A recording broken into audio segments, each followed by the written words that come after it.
शिंदेंनी लय पुढचं डोकं लावलंय। फडणवीसांना खरा अंदाज आला। 2 मंत्रिपदासाठी ठाकरेंचे खासदार तयार केले। दिल्लीत विषय झालाय। ठाकरे कॉम्प्रोमाइज करत नाही तर दिल्लीतून डोक्याने खेळले। फडणवीस तोंडाचा घास हिरवतील। दिल्लीतला खेळ फडणवीसांना उशिरा कळाला। नेमकं घडलंय काय? एकीकडे सलग 2 आठवडे सुप्रीम कोर्टात होणारी सुनावणी, तिकडे सरन्यायाधीश सूर्यकांत यांनी या विषयाचा आता शेवट करायचा आहे अशी केलेली टिप्पणी।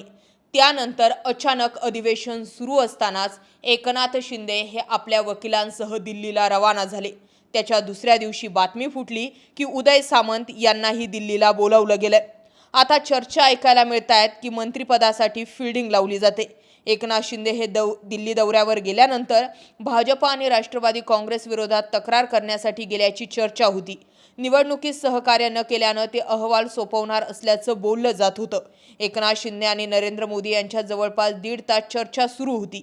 यावेळी श्रीकांत शिंदे, नरेश म्हस्के आणि इतर नेते सुद्धा उपस्थित होते।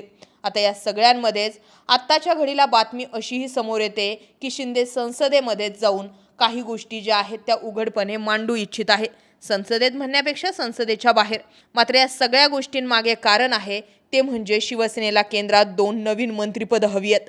श्रीकांत शिंदे यांच्यासह श्रीरंग बारणे यांनाही मंत्रिपद देण्याची शक्यता आहे। महत्त्वाचं म्हणजे एकनाथ शिंदेंच्या शिवसेनेकडून उद्धव ठाकरेंच्या खासदारांना संपर्क साधण्याचा प्रयत्न केला जात आहे। खासदारांचा आकडा वाढवण्यासाठी हे केलं जातंय।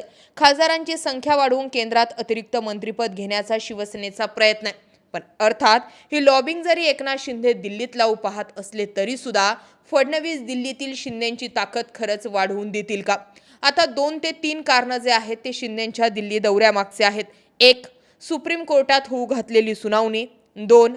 जिल्हा परिषद, नगर परिषदा, महानगरपालिका निवडणुकांमध्ये राष्ट्रवादी आणि भाजपनं मिळून शिंदे गटाला बाजूला ठेवणं आणि 3 म्हणजे 2 केंद्रात हवी असलेली मंत्रिपदं।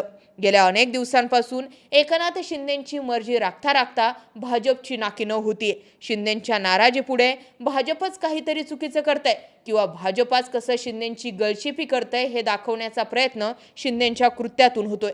आणि आता शिंदे दिल्लीत जाऊन आपली ताकद वाढवण्याचा प्रयत्न करतायत। दिसतोय असा खेळ समोरासमोर असला तरी फडणवीस पडद्यामागे हातपाय मारतील अशा चर्चा आहेत। याबाबत तुमचं काय मत आहे? जरूर व्यक्त व्हा। जय महाराष्ट्र।